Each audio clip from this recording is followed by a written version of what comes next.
Vi er 4 ildsjæle, der har købt møllen her, og vi er jo rigtig glade for den lokale opbakning, vi har fået. Det er helt enormt, som vi hele tiden får at vide, hvad er det godt, I har købt møllen.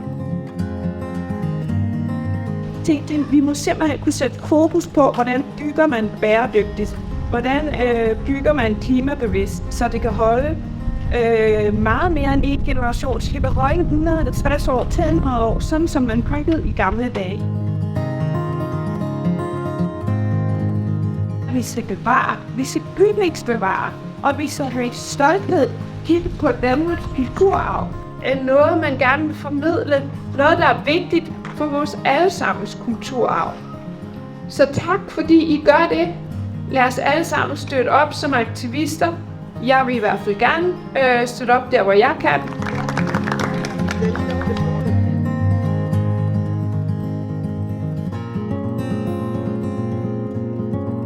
Så er det muligt at gå hen og skrive med få ord, hvad I gerne vil kunne bruge møllen til, og hvad I tænker, der kunne være fint for lokalsamfundet her, at møllen får af liv.